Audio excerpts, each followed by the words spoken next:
Hello and welcome back to another episode of Boys Gone Wild. As ever, I'm joined here with my co-host Andrew Kerwin and my producer Charlie Milner. I am very busy today. Had like a good 2 hours. I've kind of found myself with some bit of free space to get a lot of my admin done. Fucking hardcore napped. Horrible nap. Horrible? Yeah. Wait, so sorry. Disorientating nap. When? When did you wake up? About 20 minutes before this. Ugh. Yeah. Brutal. How long was the nap? I was like, I've got so much stuff to do and I need to sleep now. Yeah. I was like, loads. This is a great. Actually, it's like a perfect little window to get stuff done, and I was just out cold. How long? 2 hours? No, like an hour and a half, maybe an hour 20 minutes. It was in and out. It wasn't like a deep sleep. Where were you? I was just lying on my sofa. On the sofa. Yeah, no one was in. Just middle of the day. Blanket or no blanket? I did get a blanket. Then you get what you deserve. Yeah, I guess you can't be lying down on the sofa in the middle of the day with a blanket. Yeah, and not expect an hour and a half nap. Yeah, it was incredibly indulgent. Window open? But I needed it. Window open? Yeah. I don't know. Maybe. Did you crack a window? No. Is that less indulgent or more indulgent? Less indulgent. But you're the big napper here. Fuck you. I haven't napped in donkeys. You retired from napping. You had an unbelievable career. I had a great career. What? I did have a good career. There was a time where... It was part of your routine. It was, when it was like... It's like Spanish in a country with shit weather. Having siestas in the freezing cold. That's true. It was a time where I realised I didn't actually have to do that much work in my 9 to 5 instead of doing other stuff. So you might as well turn off. I just went unconscious. I was like, I don't have to work now. It's like Severance, like a really boring version of Severance. Someone doesn't. But except that, yeah. Although I woke up and went straight back into work. Well, I guess it's kind of the opposite, really. They're not checking your work so much that you can just turn off entirely. Yeah, I guess just not being present. I guess your severed self is just napping. I'm the innie, because the outie is my unconscious self that I don't. No, you're the innie. I'm the innie. No, your innie is the one who's asleep. Hold on, that's my outie because I'm working and then I go and nap. I'm unconscious. My outie's enjoying himself. Yeah, but what happens after you leave work? Is there a third? Well, then it just doesn't work, does it? If we go further and further into this old bit of fun. Well, I guess severance. I guess we all sever ourselves with our sleep self. Wow, powerful. Yeah, thank you.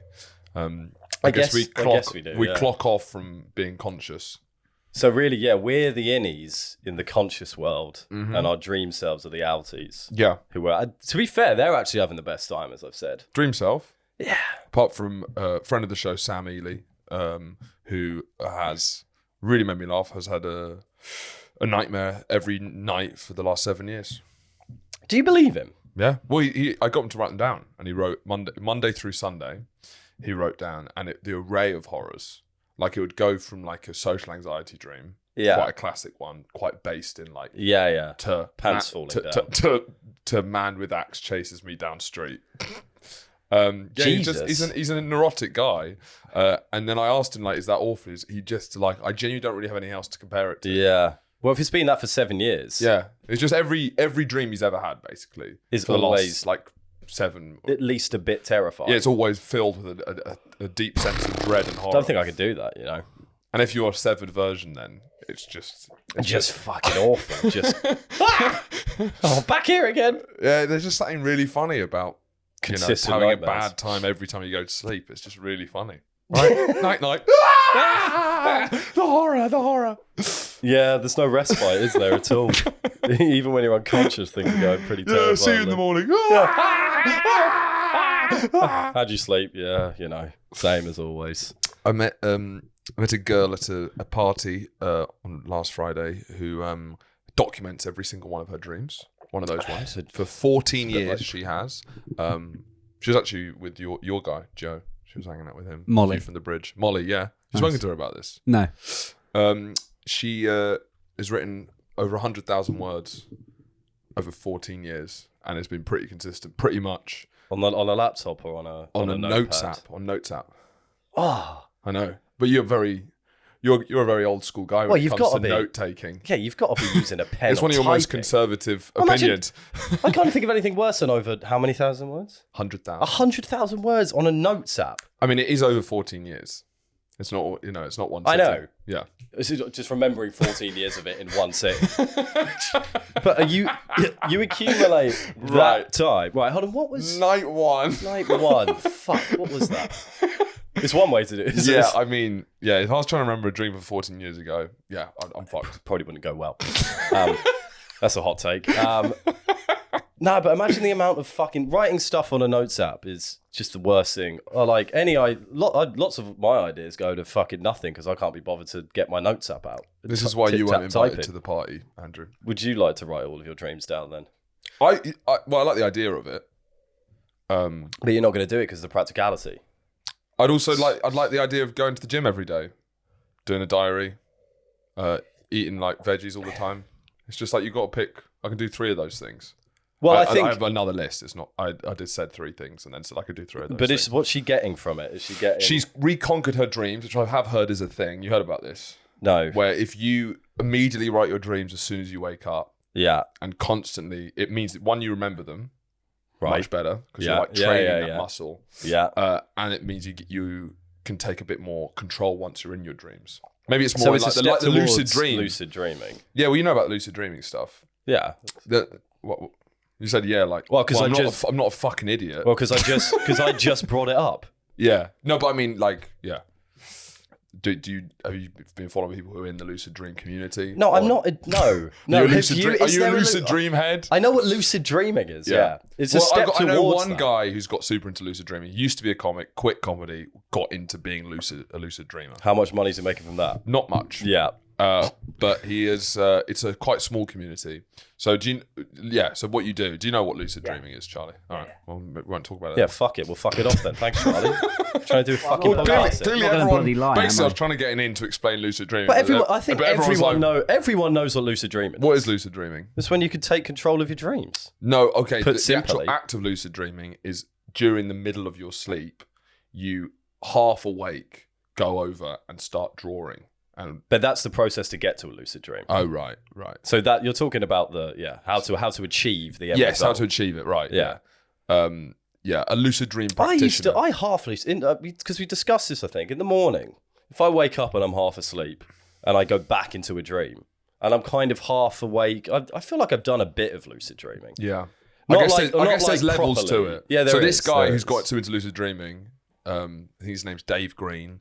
He in the middle runs of the night, lucid dream. He constantly, if he like slightly wakes up, he's like, I guess you think it before going to sleep and you train this muscle that you're like kind of sleepwalk to a table and then draw what you're seeing so that you can sort of like. Yeah, who's got the fucking time for it? Do you know what I mean? Pick one thing.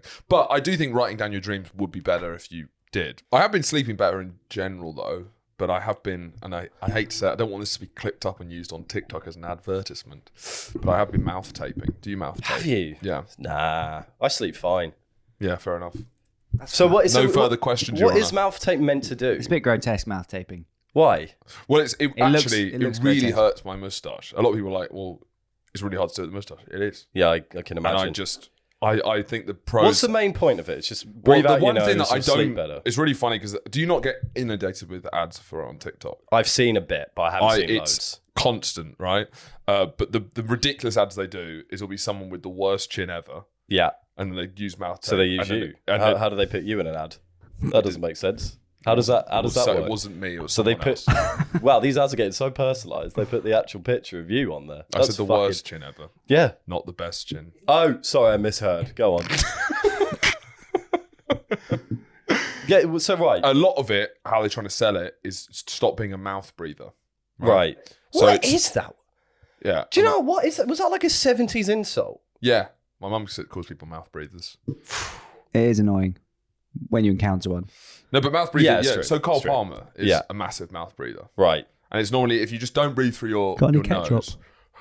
You have a limpness to your jawline. Yeah. And there's a gormlessness. Right. And apparently, what I don't understand, apparently to breathe in and out your mouth is one, it creates bad breath, and two, it's the wrong kind of oxygen to your brain. It's like, it's worse for the oxygen, even though it's a bigger hole. Do you know what I mean? It's it's better to breathe through your nose than through your mouth. Well, when running, it's in through your nose, out through your mouth. That's what I've always gone off. And so mouth breathing is just it's just like it's just you're not really using your nose. Yeah, in through your nose, out through your mouth. Yeah, and then it like starves your brain of oxygen, makes you thick. That seems like your jaw that's starts a bit unfair, isn't it? Like, come on, we were designed this way. And then how they sell it in the ads is after like 10 days of mouth taping, you'll go from like Cole Palmer to Brad Pitt. Yeah. How long have you been doing it for? 9 days. Yeah, not there yet. we'll wait to see him next week. But I do find my sleep has got slightly better. But I'm quite faddy. Is that with the main things. thing? I'm into fads. You are, I'll be actually. real. But I also, and one thing I do recommend, which is old school, this is not a fad, is eye mask. Helps me. It's really dumb. Yeah, I just sleep all right, to be honest. I've got an eye mask on, mouth tape, and So you BB is listening to really like intense true crime. Yeah, So okay. she's there, and to be honest, she's been really ill the last couple of days. So she's been like coughing and like literally like the girl from The Exorcist, just in bed, Convulsing. Yeah. And then I've like had earplugs, mouth tape, eye mask, and it was just like a psychopath who was just pretending she didn't exist. Yeah. I'm a mouth breather when I sleep, basically, so that's why I use it. I'm a big mouth breather. You're probably all right with your big fucking schnoz. This big old schnoz. Yeah. Yeah, maybe. I got a bit of and you wake up, you feel I feel a bit of a headache, and it's partly because I just feel I'll be Cole Palmering while in my sleep. Well, I'm a teeth grinder at times, so Right. that's the thing. I don't know if mouth kick tape. out. No, you cannot breathe. Can you breathe through your ears at all? No, you can't. Right. Okay. Any more on that? Well, it wouldn't have Should been have put that on the outrageous. plan. It wouldn't have been impossible because you do have holes in your ears. Well, it is. You got a hold of your bum, Charlie.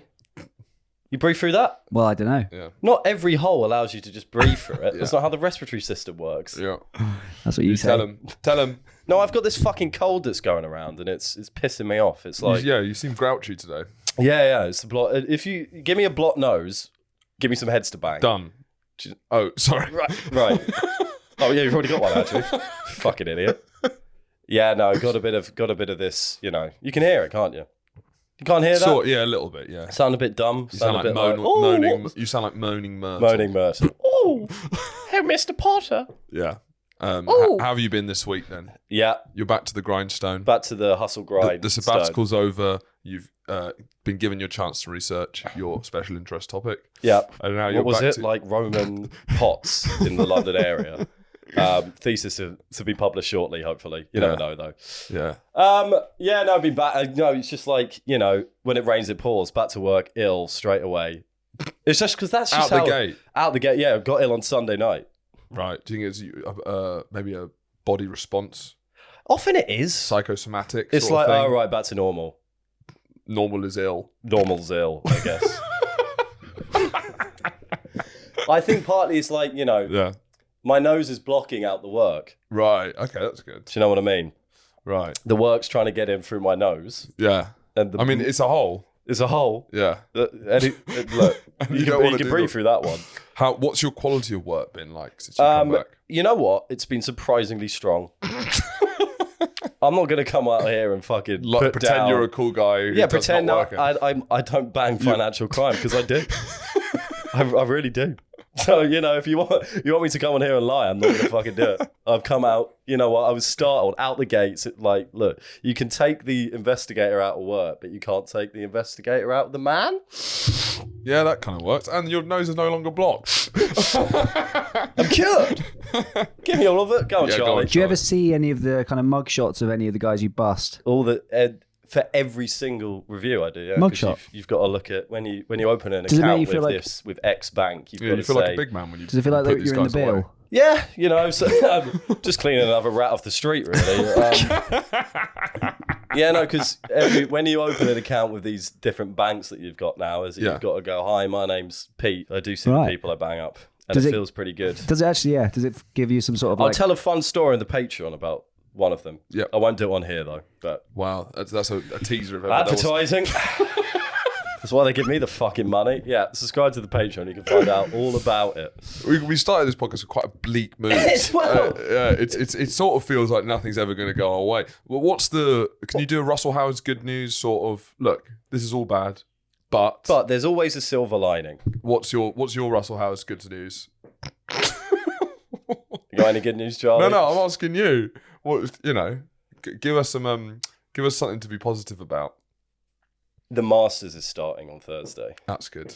Is it this Thursday? Yeah. Oh, nice. Yeah, the golf is back on. Augustus Augusta National. Augustus Gloop. Augusta Gloop. They should have done the German boy who ate too much chocolate and fell into the chocolate river.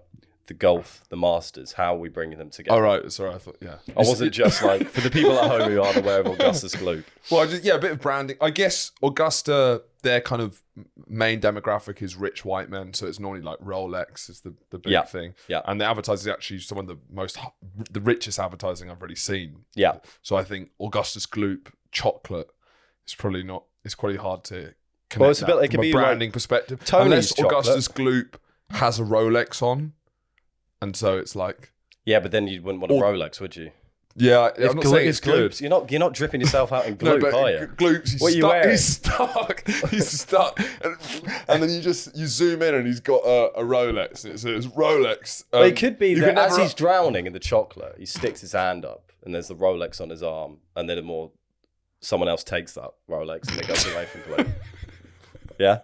Fucking. Or he's just fat, covered in chocolate and drowns in a fat Rolex. chocolate, man. This could be you. Yeah, not for me. Anything more personal that's good news? No. Andrew Cohen's bad news. No, not really.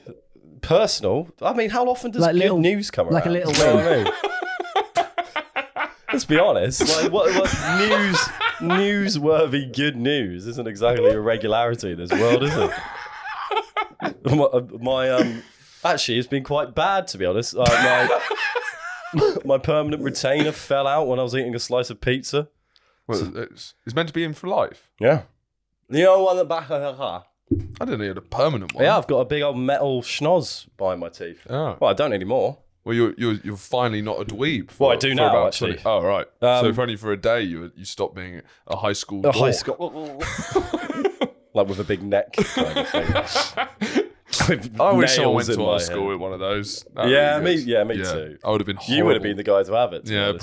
probably. But yeah, no, it came out when I was eating a slice of leftover Domino's pizza. So that's not exactly a fun time, was it? It was like not good choices anyway. I have a theory. Anyway, basically what happened, I got a metal thing just on the top, right? And it seemed to come loose from the adhesive, if you will. Ooh. Right? Yeah, I'm not. You confidently went into this that man knows a adhesive. synonym for glue. Yeah, and you smacked that, cracked it through the covers. Adhesive. So, the metal thingy came out from the adhesive. It's because I've just been to the orthodontist and that's what he was calling it. Right. It's kind of fancy my orthodontist. One at a time, Andrew. Yeah. One at fucking time. That's your last warning, Charlie. So it came out and I think it slipped off the glue. Now, because I had a bite of a soft leftover pizza and it came out. Usually they might come out maybe in a baguette, an apple, a carrot, something hard. Keep going.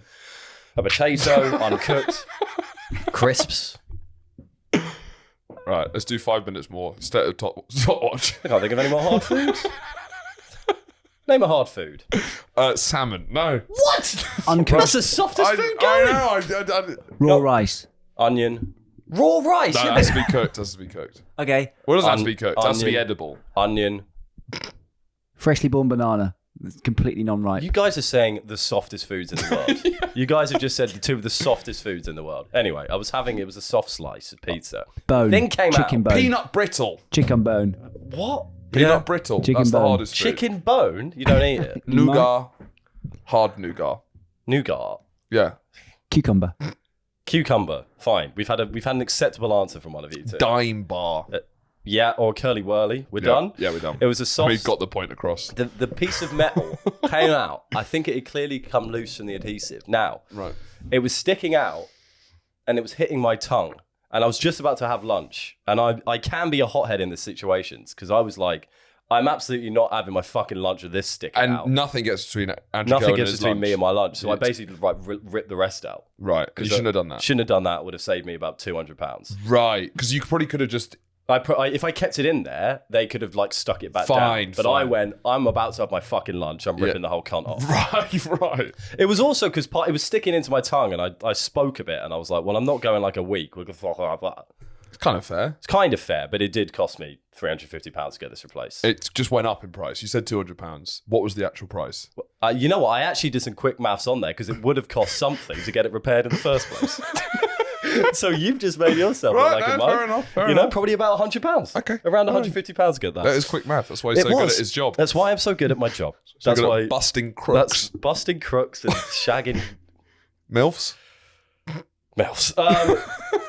Came out. I ripped the rest of the fucker off. Right. We're laughing. Anyway, I then had to go. I had to go and get it replaced with by the orthodontist. And now, you had some sort of quite confusing sexual feelings for your orthodontist. Yeah, just like often. I don't know what I expected, but he was like quite. Yeah. He was just like quite a calm presence, and he was not far off my age, and like in a position, a guy's rooting around in your mouth now. You're gonna feel something, aren't you? Yeah, it's one or the other. Do you know, like, there's something a bit pleasant about the rubber gloves in your mouth at a dentist? Uh-huh. Do we agree? Yeah. Okay. And that minty spray thing is all kind of weird, but in a fucked It's up. kind of nice. Yeah. The orthodontist thing isn't good because they're like drilling away at your teeth, and I think it's also, to be honest, I quite like the attention. yeah, it's You know an what I mean? hour of just me time. It's just like, well, I'm the star. Yeah, literally. It's like Big light. Sometimes you get like 2 people, 3 people. It's like, it's like I'm a Formula 1 car getting changed. It's true. Big light. It's about me. 2 people. He's like, can we get some suction? It's like, how important is this guy? It's like, am I the president who's just been shot and they're trying to keep me alive? Well, it's a weird way to keep you alive. You've been shot by replacing a metal retainer in the back of your tooth. We shouldn't have ran the orthodontist. We should have ran the doctor. Come on, ring the doctor, guys. There was something about him that's, I think in those situations, I think there's such something as an adult when you're not being brought there by your parents. My mum was there. She came up from Sussex. Yeah, but stop clocks right twice a day. Rice? Rice twice What? Stop clock's rice twice a day? What the fuck does that mean? Anyone know what the fuck this guy's saying? Stop clock is rice twice a day? How can a clock turn into rice, you fucking Do you know idiot? what I was implying? Go on. I was implying that your mum has been going to every orthodontist appointment hoping that you'll be there. Let's wait to everyone in the Stop country. clock. Yeah, it's just like, just by a numbers game, she's eventually right. Yeah, I really should call her, shouldn't I? Yeah, we go on. There's something about dentist appointment, I guess GP, kind of, any sort of medical appointment. When you sit down with them, I guess it's like you've got this little zone where... Yeah, zone of interest. Yeah, I mean, that as well. Yeah. I'll get back to my point. Yeah. But on zone of interest, do you know... Have you seen the actor from Zone of Interest? We're really doing I've seen the film. Yeah, you know the lead Get him played up. by Rudolph, who is playing Rudolph Hurst. Yeah. Don't show him an image of him. What else has he been in recently? Oh, tits. Get it off there. Get it on. Don't know. Have a guess of something he might have been in recently. Fleabag. Wait, are you watching White Lotus? Yeah. He's in White Lotus season 3. Is he? He's the German host. Fuck off. How crazy is that? Oh my god! Yeah, it's him. It's the no way! It's the 2 sides of being German, isn't it? That's fucking mad! You're either like, I'm very nervous about seeing. I'm going to see them clean and kill them all. It is the 2 sides. It's the Porky Chocolate Boy and the Jew Killer. If you're German, it's like you got 2 roles you're going up for, isn't it? It's chocolate or murder. Chocolate or genocide? Oh yeah, this chocolate is mighty tasty, but it's going straight to my hips. Or get in the fucking chamber. There's 2 options. You're all right. Yeah, I mean it's pretty awesome year for him. That's fucking mad. Yeah, that's blown my fucking tits it's off. crazy. It's crazy. That has blown my tits off. They go back to the orthodontist. Yeah, well, it's just that there's a sense of calm I have in a waiting room. I quite like being left 15 minutes in a waiting room. Yeah. With a magazine, because it's like you are being productive while doing nothing. So you lose the guilt of wasting time. Because as soon as that retainer came out, I was like, fuck's sake. Yeah. Admin city. This is going to be a fucking nightmare. I'm going to have to sort it all out. But then when you're there, you're like, hey, You're doing it, Andrew. Yeah. You're here. You're getting a retainer replaced. What I find whenever I'm in that whole replaced. process of waiting room, going in, speaking to them, you just feel like I'm just a person living a life. I'm a real human being. That's what I always feel. Getting a brief I feel MIT. very present whenever I'm doing one of those Well, things. it's a bit like, I feel like part of a community. Yeah. It's back when, like, I would go, you'd go to the blacksmith to get your sword. Yeah, for some reason it doesn't I'd feel go very to like the an cobblers. individual thing. It's I not go like, to the cobblers to fix my shoes. Whereas nowadays we don't have that. yes, You it's because it's not alienated. No, it's not. You go to the supermarket, you're putting it through self-service checkout. Yeah. It's alienating you. The modern You're world not alienates. buying meat from the butcher. No. You're buying ready meals from Morrison. It's true. I guess You're not the getting your GP shoe- and the dentist are some of Everything's the on last kind of things that are no longer alienated. It's the same thing as going for a haircut. Yeah. You're going there with usually a regular person. I mean, this is the first time I've met this orthodontist, but I'm sure it won't be my last. Yeah. Shout out Henry. I don't have this feeling when I'm at hairdressers, I guess, even though I guess because it's tedious. There's a bit, I think because it's more regular. If you're there like every month, you're a bit like, Jesus. You know? I guess the novelty of the orthodontist. Yeah. Yeah. Yeah. Well, it's like, get your hands stuck in there. Yeah. Really go in and fix these gnashes. Yeah, it's true. It does something nice. Well, I guess I don't want to do errands all day, which I guess people were just doing errands all the time. Pretty much. Well, do you remember when your mum would have to pop out to like fucking Burgess Hill? Well, yeah. Well, that's specific to your Make a leap. Like the fucking. You can't talk about all our mum's the shopping experience. centre, the Burgess Hill shopping centre, the Martlets. When your mum would have to pop out to the shopping centre to get 10 jobs done in one. Yeah. Like that doesn't happen anymore because it's all online. I guess so, yeah. Because like, there's something lost there. There is. Yeah. I remember Small walking past a talking. cobbler. It's nice also having a team of people who are my butcher, my 100%. cobbler. They know what cuts of steak I like. They know what's wrong with my teeth. Yeah. But it's your... It's like your lawyer, but it's my orthodontist, my dentist, my butcher, my cobbler, my librarian. Yeah. Yeah. I guess so. You wouldn't have a person. My greengrocer. Yeah, your greengrocer. My barber. Well, is there a sort of thing in the way that it's like I want to get in trouble and have a set lawyer Yeah, who me gets too. me out of Me things. too. Me too. I'm going to have to call my lawyer. And Yeah. he says, don't worry about this. I'll sort this And out he walks for an in, extortionate fee. And then he kicks the door down and he's like, how long have you held my client here? This is, the charges are ridiculous. Yeah. I don't know what a lawyer would say. But when they walk in and they're like, and they immediately go, this is illegal. Yeah. We're getting you out of here. I want someone who I'm whispering to, and then he's speaking for me. Yeah. Yeah. And then what he's just said is fucking stupid. My client's a fucking moron, but... I'd like something in the way that when you say my lawyer and your lawyer gets you out of things. I want a similar thing in a film where the last third you've set up all these people, maybe in Burgess Hill, the Martlets, or let's go further back. No. It's the 80s. You've got it perfect already. Right. Where you have the all these Martlets people. circa 2015. And then something happens, aliens invade, or maybe the Russians invade. We make it kind of unnecessarily political and I'm going controversial. to call my baker. And then it's like, does anyone have a baker? Yeah. So then you get your baker, you get your butcher, your greengrocer. You kind of assemble an Avengers style team. Yeah, your pharmacist. Pharmacist. But what I like about having is my pharmacist. There's there's an implication of loyalty there. Well, it's back. Kind of ownership as well. Yeah, it's the days of the high street, which I think, maybe the high street died quicker in London and it still kind of exists in Sussex. But look, I'm a high street boy. I used to go and, there's no fucking delis anymore. There's quite a lot of delis. There ain't. No, there isn't. There's no delis around. There's a deli on this road. Okay.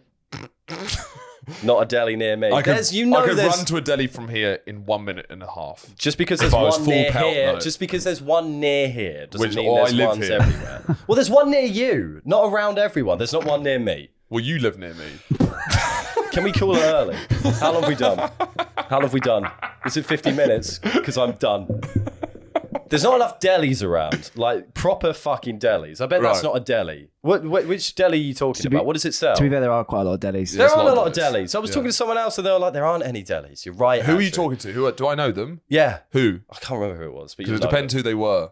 No, it doesn't. It does. No, it doesn't. Because they might be But thick. East London's doesn't matter. It does. East London's full of delis, is it not? Yeah. No, We're in Delhi land. I bet you think cafes are delis. No, I don't think cafes are fucking delis. Philistines. I No. bet you're walking into a coffee shop. When it going, says "Oh, Italian what a lovely delicatessen." deli." What delicatessen? Go across What's it Victoria selling? Park, What's there's it a deli selling? there. Across Victoria Park? That's what. I don't drive, Horatio. No, How am I that's getting one, there? that's one of them. Fucking On there, there's hell. Italian deli. Italian deli? ham, Why have the Italians got to get Ham, involved? cheeses, Marmalade. Yeah, little stop. Marmalade? Yeah. Is that what we're doing now? All right, fine. I'm not going to make the point anymore, Yeah. am I? Because But are you you two seeing- don't are you agree. seeing But the I'll delis are make it shutting on the down? Patreon. Where are people getting their deli stuff from then? They You just know don't- what? I don't know because I don't have a fucking local deli. You're not really in I Delhi can't- town. I'm not in Delhi town. Yeah. Apparently, I fucking am. Yeah. All you've been been gnashing on about is the fact that I can't walk out of the house without bumping into a deli. Whereas I don't know where my fucking deli But is. can you not make the point without saying deli? What else you got? Yeah, what you got? Surely it applies to other stuff. I've said cobbler too many times now. To be But no honest. one ever used Blacksmith? the cobbler. Blacksmith? Well, we're not- Blacksmiths. No. When did they stop blacksmiths being on the high street? 19th century. Probably, yeah. I don't know. When did you? Well, you need to, when you have to blacksmiths stop and what? getting your swords and probably horseshoes with the big thing. Yeah, right? horseshoes, but that's Yeah. not as fun, is it? Butchers are about. You can get butchers, but once again, basically, if you live in a very gentrified neighborhood, so the further north you go, the closer to Victoria Park or like Broadway Market. Broadway Market is trying to recreate the traditional high street. What, just but on a fucking Sunday? But no, it's a high street. yeah, what? But in a very wanky way, because basically, Yeah, but everything's a billion pounds. Yeah, it's £1 billion. So it's like what it is doing is it's sort of using the aesthetics of the old high street to create an experience that's not what it is. Because it should be an affordable thing where you get all your daily stuff, but instead they're all specialist things where you'll go like, oh, I'm at like a butcher. It's you know £1 billion. what they're doing? They're appropriating my culture. High street culture. Yeah, they're Yeah, it's appropriating appropriation. they're appropriating Hassocks High Street culture, where you could go to the fucking deli and the butcher for a reasonable price. That was kind of part of it, and you'd say hello, John, because all of them were called John. You could just say, You could go into anyone. and then the was fishmonger pokes his head out. Yes, not Yes, you, John. not you, John. Yes, the cobbler. no. Not you. I set them off. Butcher, the butcher, John. They're all called John. And you just hear a John. That's just you hear this hubbub of John. And- Hi, John. and John. then- Hey, John. Hey, And John. then the salon and the Not Sir John. florist, It's called Sir John. they're all called Jane. All the ladies are called Jane and all the men are called John. Can I be any more fucking clear, boys? Jesus Christ. Yeah. A florist is another thing to have. But now you get everything on the fucking on Deliveroo and it's like, it'll be here in 10 minutes. I was like, yeah, but why can't I walk 25 minutes to a high street It's true. and, have some FaceTime with some real people? Yeah. I mean, the Roman Road is a pretty decent high street, but it's about gentrification, isn't it? Yeah, but they don't know you from Adam. What? You walk in Yeah. and it's not you have to build a relationship with the shopkeeper, otherwise it's networking. pointless. I'm not trying to get a job as a butcher. No, you're I'm just just trying to you're have a building nice relationship. conversation with someone.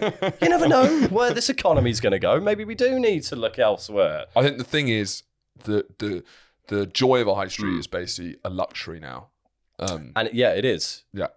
And it's, Well, it is. I and think it shouldn't be. It it's- shouldn't be a luxury and a privilege. Yeah, but it doesn't really exist because once you take away the genuine nature of the high street, Go which on. is your Janes and your Johns and your reasonably affordable pork, and you walk into the barber and he's like, "How you doing, Andrew?" Yeah. He doesn't even what he doesn't say. He doesn't even say, "Do you need the usual?" Because he knows I do.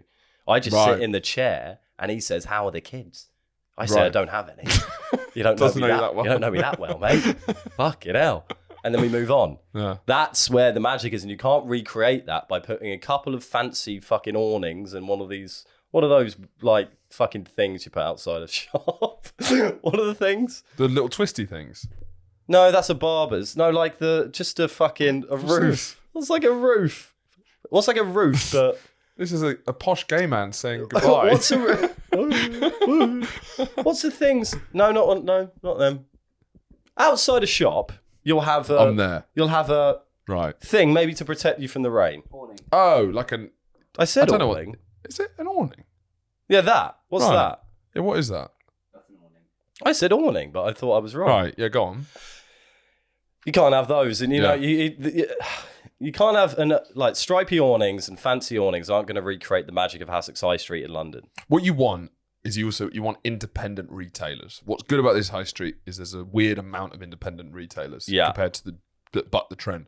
Going round this great country of ours, you will see whatever city you go to, bottom floor, there might be different architecture on second, third, and fourth floor. Bottom floor is indistinguishable. Every high street is the exact same. Yeah. You go to any town, Leicester, Leeds, fucking Manchester, Liverpool. Wow. In the middle, it all looks the same because they're all just the same shops. I guess so. The Works, SEX, you name it. Yeah. Well, that's what bloody Hassocks High Street's becoming nowadays as well. The death of the British High Street is a real thing. I mean, it is. It's a tragedy. Go on, Charlie. There is a culture of in smaller towns. I think often the Fucking hell. You had a tough week. Jesus Christ. Look at that. Go on. Have you unblocked your nose with that? I feel better. No, I don't. townsfolk. the beat. No, I don't feel better. Don't know why I even lied. It made me feel worse.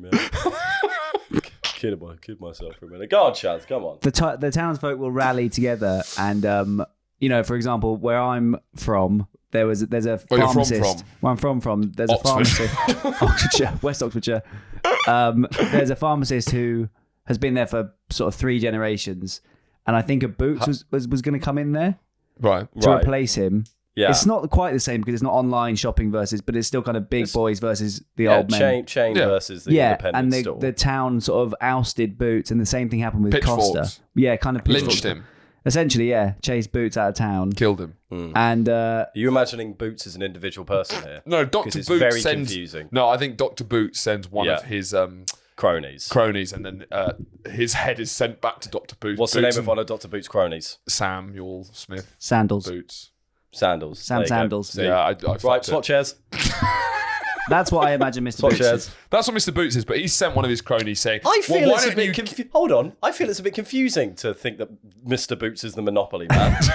I don't think that's fine. I don't think that's what Dr. Boots looks like. I think that's a Monopoly man. What does the Dr. Boots look like? He has a white coat on. He's a white coat. He's got a fucking lab coat on. He's in the lab. He's got a lab coat He's with evil. a blue... Do evil scientist. All right, so this is one of these guys. That's Dr. Boots. I don't...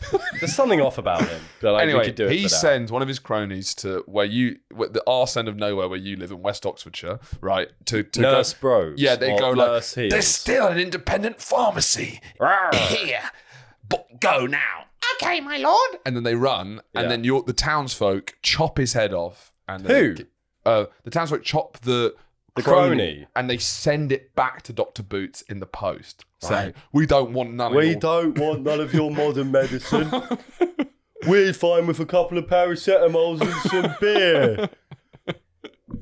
Don't make us take all these fucking tablets. We're fucking fine as we are. Just banging our cousins anyway, aren't we?" Is this in the letter? Attached No, to this is the where head? Charlie's from. They're all inbred. But the same thing happened with Costa and or La Petite Maison, whatever it's called. Rose British. The small house. Do you mean Pret-a-Manger? No, there's a little La one. Petit Maison. Probably is a thing, to be honest. I don't know what I'm talking about. What is it? Don't put yourself down. Thank you. Cafe Maison. No, it's like Cafe... Anyway. Rouge? Maybe Cafe Rouge. Cafe Rouge, yeah, that's an establishment. Fine. La Well, Petite Cafe Rouge was going to come in Maison. and that was going to oust Mrs. Humpkins, or whatever it's called, which is this little lovely... She got a cafe, I presume, yeah. I don't know if she's still around, but her cafe is lovely and small. And Well, Cafe Rouge is actually not really a cafe at all. Do you remember at uni in that fucking horrendous industrial park that we'd all go for lunch occasionally? Oh, I guess you wouldn't come. Gin's Cafe. Do you ever go to Gin's Cafe? You never like Industrial Park? I guess it was near the film department. But there was like where the big Tesco was. There's like a Subway and it's just like Was it on campus Basically, in first year? it wasn't on campus, it's slightly off. Yeah, but it's near it. It's walkable. Yeah, it's walkable. Yeah, I think I did And there was my a big collection. Tesco. Did I do my big Tesco shop? They're all. Yeah, I guess it is there. Yeah, they're all massive companies, right? Apart from right at the end, tucked away, Gin's Cafe. Yeah. In the mix is literally Subway, fucking Greg's, all of these places, and it was run by Gin. Yeah. And it was literally this one holdout. And in the last year, Gin got hoofed out. Really, Gin's out. Well, look, at the same time, we're losing independent stores and things like that. Like, I don't even know if I spoke about this, but they've closed Surrey Keys, the final industrial park in London, where you'd always take us bowling. Where there's a Hollywood Bowl, a Frankie and Benny's, a Cineworld, a bingo place, and when Andrew said it's most powerful, Pizza Hut, and the Vietnamese.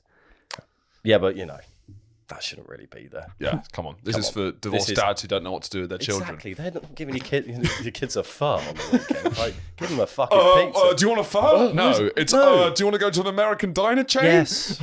I'd like spaghetti and meatballs, please, Dad. For you to get back with Mum. So they fucking closed that. Elle and I were like, should we go? You want to go bowling?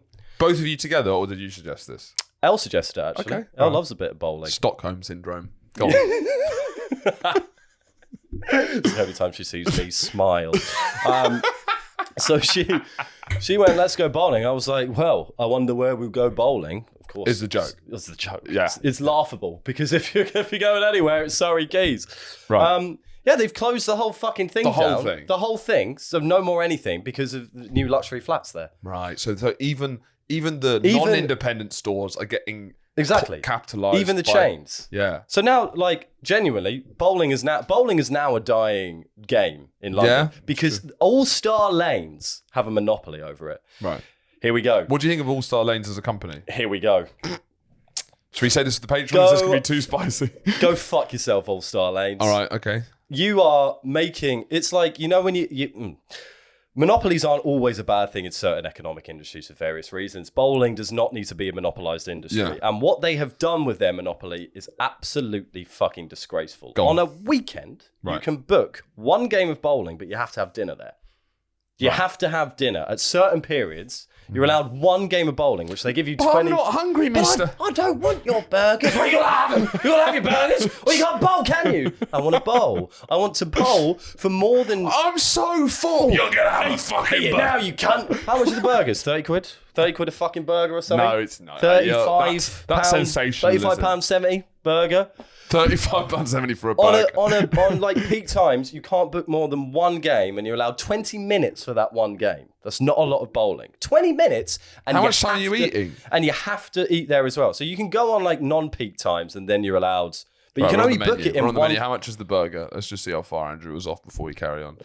Right, the All-Star burger is £15. Yeah, who cares? It's not quite £35. Who gives a fuck? I don't want your fucking burger. I don't give a shit how much it costs. Go fuck yourself. They've now just like booked out. They're basically the only place you can go bowling now. Sorry, Keys is gone. And they give you 20 minutes for a game. That is fucked. They give you 20 minutes for a game. It's a nightmare to try and... I think you can book it on the day, but if you want to book it for peak times, no. You've got... Often you have to go, you have to eat there as well. Yeah. What power All-Star Lanes have where they're like, you go, I want to go bowling. Well, they're like, well, you can only bowl if you eat with us. And people go, okay. That's how in demand they are. Yeah, you got to hang out with me as well all weekend. Well, yeah, you got to sit with me and have some burgers.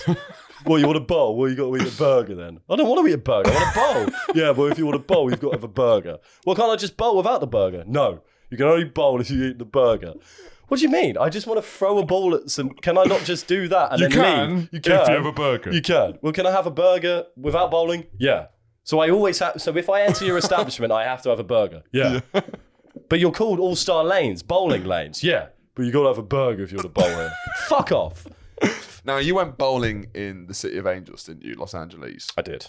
Best score of my life. Yep. Hit a 2 under. Yep. We can probably get an image of it. Let's get an image up. One of my proudest moments ever. I think it's over 200. Right. What was the bowling experience like in the States? Because they invented bowling. It's Well, we've got a place called Hollywood Bowl, and I was bowling on Hollywood Boulevard. It was on the bowling. Did they call the bowl Hollywood Bowl? No. Right. There'll probably be some licensing issues. Fine. No. Well, we in England we have a homage to bowling in Hollywood. Right. So this is making me laugh. It's a Hollywood sport. I don't know why it's funny. No. So the bowling joint was right on the Hollywood Walk of Fame. So right. So you're in the beating heart of bowling. Yeah, I'm out. There's fucking Seth Rogen's thing on there, and I'm in there bowling. Have I set the scene well enough for you? And I guess that's why All-Star Lanes, the whole aesthetic of bowling, is the Hollywood LA's Walk of Fame type thing. Is it? But it's not really an LA thing. When I think of bowling, I imagine The Big Lebowski. Where's that set? Los Angeles, I believe. That probably is, you know. Yeah, Los there you go. Angeles. There So you go. it is the home of bowling. Yeah, fair enough. So you went to Mecca. I went to the bowling Mecca. Yeah. Are you getting a lot of Mecca content on your TikTok? No. I'm getting loads of Mecca. I mean, admittedly, I do follow a lot of Islamic fundamentalists on there, but that's probably why. But yeah, I do have a lot of. That's weird. What? Give me an example. I don't always have Give me an envy for Muslims, but Mecca, I do like. I'm like, that would be kind of sick, to be fair. Well, what is it? It's just gone fucking. Go do Mecca. Something, everyone. Mecca. No, not Mecca. Not the Macarena. It's just a place where you have to visit once in your life, and they've now redone the whole thing. And the way how emotional it feels, I feel really quite moved when they. It's not for me. I mean, you're not allowed to. It looks like obviously. a fucking nightmare to me. It looks like. You can't say that's those holy sites of good Islam. for them. Look, but look, if this was any kind of pilgrimage for me, you're all right, thanks. It's like you'd hate pilgrimizing. Too many people around. Do you know what I mean? Like people fucking die there. It's a bit like going. I think the atheists. Kind of Mecca is Disneyland. Right. Okay. Yeah, the godless Mecca. Yeah, the godless Mecca. Yeah, you've got to visit once in your life. You just got to go. It's where dreams are made. Yeah. No, it's not. It's where dreams go to die. Which I'm not saying Mecca is, but I'm just seeing like all the people, the crowds. I don't know. I don't like it when it's too busy, personally. But you spend your whole life, whenever you pray, you point towards Mecca wherever you are, and then you just get to walk to that very center of it. It would be a big moment. But I also we were talking about Hollywood Bar. I'm just saying, like, if we were, it would be nice going to Mecca if we were Muslim. It would mean a lot to us if we went to Mecca. Yeah, kind of a pointless thing to say. I think it goes without saying, really. To be honest, it would be a big deal. You're right. If it was a big deal to us, it would be a massive deal to us. But that's kind of what I thought it would be like when I met Goofy. But it wasn't. It wasn't. Yeah, I get one thing. I'm not comparing. They're not the same thing. I know. But one thing, I guess, if we have any Muslim listeners who have been to Mecca, let us know if it has ever been a disappointment, because I've never seen anyone talk about People die every year. I know that. Right, I know that's the probably crowds. I've read news articles that the crowds are becoming unmanageable and incredibly dangerous. Right. Yeah, because it's getting huge now. Yeah, because just with easier access of travel and stuff. And they've built like the biggest hotel in the world overlooking it. So Hollywood Bowl. Yeah, sorry. What was your question? I don't know. It's the Mecca. Sorry, the Hollywood Bowl is the Mecca. It's the Mecca. It's the Mecca of bowling. Yeah. Look, it was the process there. It was a very similar experience. And in Leamington Spa, we had a great one. Remember? We had the fucking. Well, it was the Hollywood Bowl. And we didn't know that. Because bowling is an unpretentious thing, and it's again right. This episode is called "The Death of the High Street." We've got quite a lot on the docket. We've done zero of it just to talk about the death of the High Street, but. Bowling is an unpretentious thing. As soon as you try and bring it into East London and you have to buy a fucking smashed, stacked burger when I'm just trying to throw some fucking... And like, if you're not serving just basic lager, it's all craft beers. That's not what bowling is. It's farty beers. Spa, it's farty beers. Is that what you said? Yeah. Farty beers. Gassy beers? Yeah, I guess so. But in Leamington Spa, this is what bowling should be. What a time we had was that we used to go to this trash night on a Tuesday. Yeah. And we realised that the bowling gaff, Hollywood Bowl, was doing £2 lagers on a Thursday night. So we used to go and at a Hollywood Bowl, have a couple of games of bowling, and you get £2 beers. Some of the best times of my life. And now I have to have a burger just to play 20 minutes of bowling. I'm by myself. I've got to get a certain amount of bowling in every week, otherwise I'm sad. No, it's a fucking, it's a travesty. It's a travesty. Hollywood Bowl is going to be a dying thing. If I want to go to the nearest Hollywood Bowl, I've got to go fucking... I looked. It was an hour journey. And that's with a long bus on the other side. Did you consider it? Yeah, Elle and I were like, maybe. But then we were like, that's a bit... That's really bleak, I think. An hour. So is buying a burger that you don't want. I don't want to sit there with a fucking burger. And was that the nearest one? That's great. That is mad. Yeah. There's also not great, because there's not great pool options. Playing pool in London, there should be better. Like when I was in Paris, so everywhere is kind of... Anywhere that's like affordable and not a fucking... with loads of tables is a complete dump. Yeah. But... I just went to one in Paris and it was amazingly run, like loads of tables, but it's like with the pool, I don't mind it being a bit like hipper. I don't know, fucking clean, craft ale, whatever. It doesn't have to be just you want to have a free table. Yeah, basically. But why is Paris doing that? Is it? Yeah. Why have they got good pool in Paris? There should be a great pool here. An interesting thing about because we're more of a snooker nation. I guess so. But an interesting thing about all pool and snooker clubs in London is they are incredibly skeptical of your existence before you arrive. Like, there's the most security I've ever had to get into any place in London. There's always a buzzer. And, like, there's the one that I go to. Yeah, it's like being in the jewellery district. It is.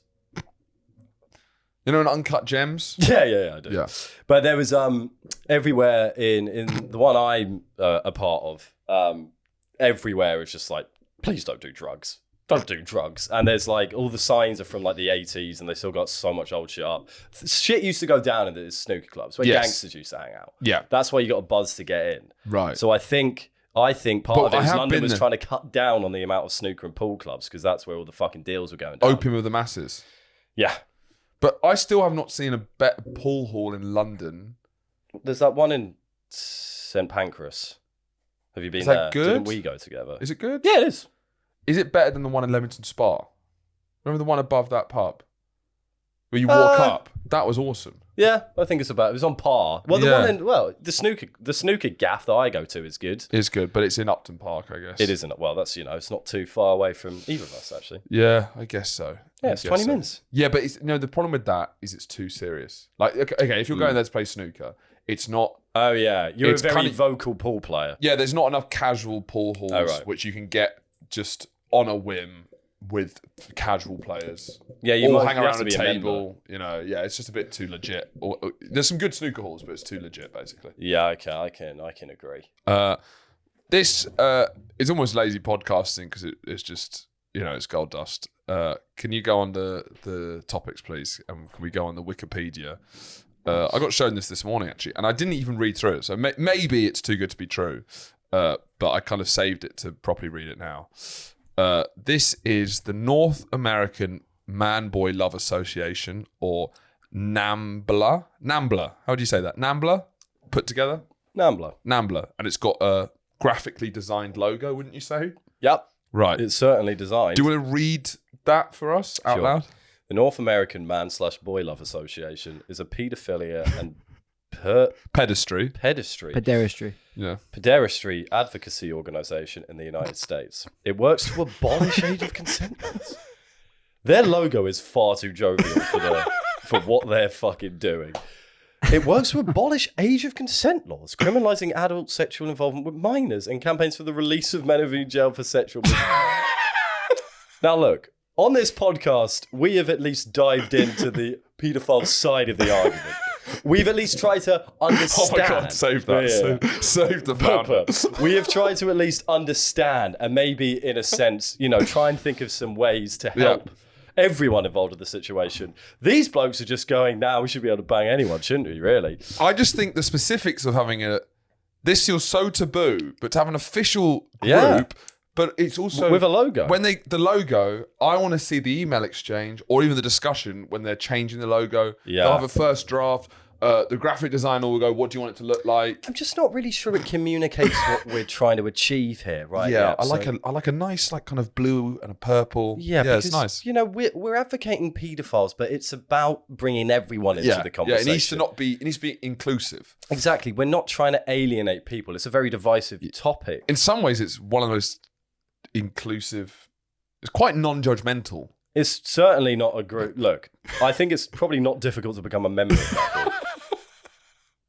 An international pro-paedophile activist organisation. The group no longer holds regular national meetings, and as of the late 1990s, to avoid local police infiltration, spies, the organisation discouraged the formation of local chapters. Right, I'm the head of the local chapter. Do you want to set up the Mile End? The Mile End. Nambla. Around 1995, an undercover detective discovered there were 1,100 people on the organisation's rolls. That's not payment, right? Can't be payment. No. Right, hold on. Save this guy. He's too much to deal with. Nambla was the largest group in international paedophilia and child emancipation, an international pro-paedophilia activist organisation. Since then, the organisation has dwindled to only a handful of people, with many members joining online paedophile networks. Oh, yeah? Do you reckon? Do you think? According to Xavier von Erck, such a pedo name.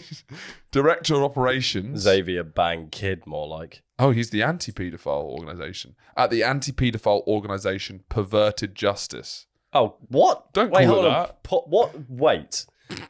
Let's read that again. According to Javier von Erck, Director of Operations at the anti-paedophile organisation Perverted Justice. Right, getting a bit spicy with the name. Fascinated with this kind of turf war that's going on between Nambla and Perverted Justice. You'd think that...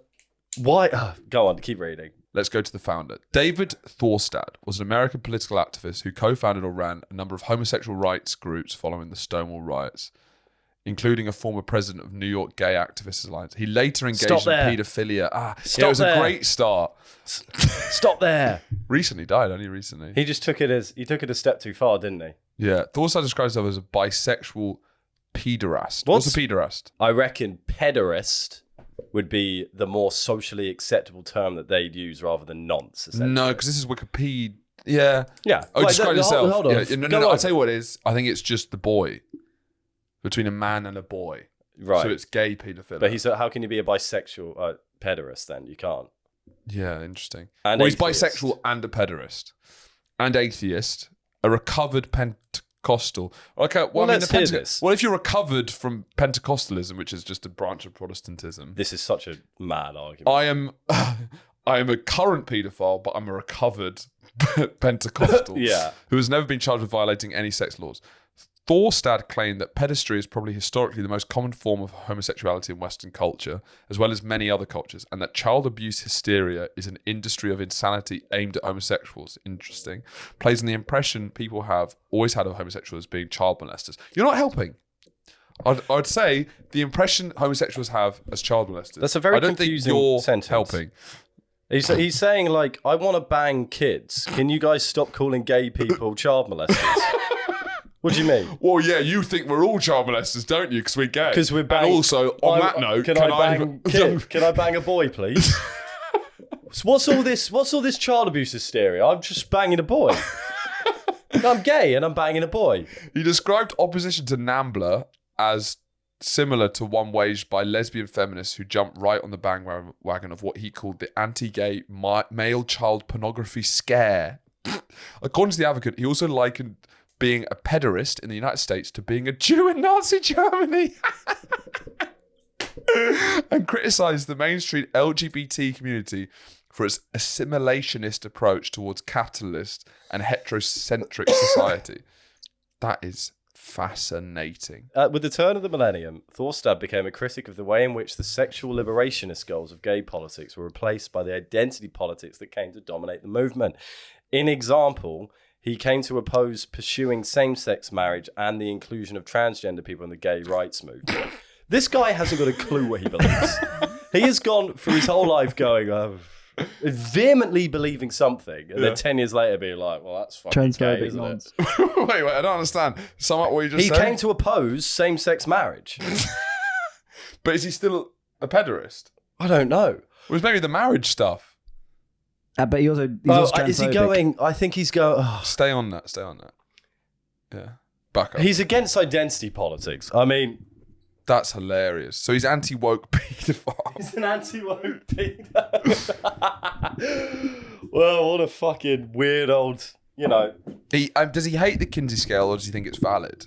In that sense, Kinsey scale is valid. The most absurd one of all is the far too fixed an identity illustrating the fluidity of sexuality and sexual behaviour. In that sense, Kinsey scales is valid. Do you know what the Kinsey scale is? Not really. It's so, I would argue, it's not worth being named after someone. So I don't think it deserves, because the Kinsey scale, it gives some gravitas. A bar graph on how gay you are. It's like Newton's law of gravity. That should be named after someone. That's it. You think it'll be more? Brilliant. That's absolutely pointless. That's the most pointless thing I've ever seen in my life. What do you mean? Brilliant. Thanks. So a child could have done that. Straight. Exclusively straight, exclusively gay, bit gay, bit in between. The Kinsey scale. It's just a fucking diagonal line, isn't it? What a load of fucking tosh. Absolutely pointless. So what, you're meant to be, I'd be like a 3, do you know what I mean? Yeah. Like, you're a bit, You're not fully straight, but you're a bit, I thought you were more complicated than that. That's made me feel so much better, Kinsley. I've been looking out for that answer my whole life. I guess you're a 3. I'm a 3. Oh, okay, thanks. What a fucking cunt. Wait, hold on. There's a lot here. Wow. Let's go back to him. Yeah. Look at his writings. Scroll down. First bit of his writings. Israel, a colonial settler state. So I guess he's an academic. 73. He started off in politics. Scroll down. Now he's going into the more, generally the identity kind of version. The early homosexual rights movement. Gay liberation and socialism. Documents from discussions of gay liberation. No apologies. The unauthorized publication of internal discussion documents of the Socialist Workers' Party concerning lesbians as gay male liberation. Why'd you bring it up? Because you agree? Yeah. Oh, that's all we got time for, folks. Yeah. So is it still? Yeah. It's still active, I guess, but it's just a handful of members. Should we look out for our local chapter of? It's got. Oh no! Oh my! Oh dear! No! Pencil sketch by Gerald Milner. Doesn't he looked a bit like Cole Sprouse? Oh god! Cupid received by. Oh, so there's loads of Greek stuff. So for people listening, we're on the website of Nambla. Welcome. The North American Man Boy Love Association was formed in 1978. It was inspired by the success of a campaign based in Boston's gay community defending against a local witch hunt. Nambla's goal is to end the extreme oppression of men and boys in mutually consensual relationships. Yeah, what is a boy? In this term. They're really not... Well, it's got to be under the age of 16. Yeah. Otherwise, it wouldn't be a problem. Building understanding and support for such relationships. To build a fucking website and to write books about being like... Educating the general public on the benevolent nature of man-boy love. Cooperating with lesbian, gay, feminist, and other liberation movements. How young do they want it? Yeah. Denounce the rampant ageism... Hold on. That's interesting. Ageism against paedophiles. That's interesting. That segregates and isolates them in fear and mistrust. Well, it'll be ageism against the victim. Because no, it'll be it's against the paedophile. I don't think it is. Right. Well, yeah, I believe humor is. Or is it ageism again? Is it? No, wait. Do not wait. Hold up before we go for. We need to go to humor. Hold up. There's a humor tab. Boy moment. Social commentary through cartoons. Christopher is our resident cartoonist. What do you do, Christopher? I'm the resident cartoonist. What? But sadly, not resident where you would like him to be. He is locked up in one of America's many gulags where he manages to produce some terrific cartoons, which we're pleased to make available. So this is a pedo's cartoons from jail. Scroll down. Let's have a look at some of the... Roundhouse... Okay, I'll try and describe it for the listeners. There seems to be some sort of alien grabbing a small child who's... Roundhouse Rex, the kick puck. Oh, that's the start. I see, that's the title page. Our hero, 10-year-old Rex Little, has met the unfortunate ire of a watery hydro beast in his bar... Oh my God. I don't think we should be looking at this. Oh my God, what the fuck are we... Where has this come from? No, Charlie, stop. That's on Wikipedia. That's a link to... I don't want to look at this. Oh, wait, scroll down. Let's just have a brief look. Scroll down. Taking showers from...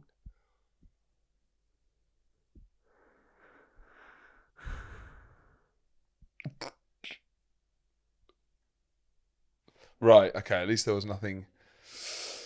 Wait, just go on the last one. Ethan likes boys. He always will. Oh my God. This is Ethan. Ethan is 10. Ethan likes boys. He always will. His future will be bleak. So for people just listening, there's lots of interesting drawings by it. We probably won't be able to show this child pornography on our podcast. So we will be bleak unless someone stands up for... Wait, scroll up, Charlie. I'm not screenshotting it. Scroll up. Right, hold on. This is Ethan. Ethan is 10. Ethan likes boys. He always will. His future will be bleak unless someone stands up for Ethan now. Who will save Ethan's life? Scroll down. Oh, that's fascinating because that's a bit like what we talked about is that people can't help being a paedophile, right? Yeah. Which we've discussed, but what they're advocating is like we should let them do it. Ours is keep it in your pants. Ours is keep it in your fucking pants and get help. Whereas they're like, why can't we bang a kid?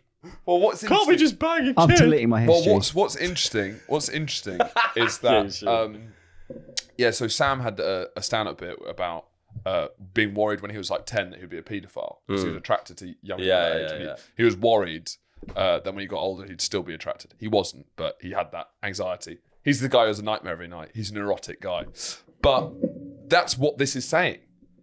They start with this 10-year-old called Ethan who likes boys. But he always will. But he always will. That like for boys never goes away. Wow. Well, I guess it doesn't really for a paedophile. Does it?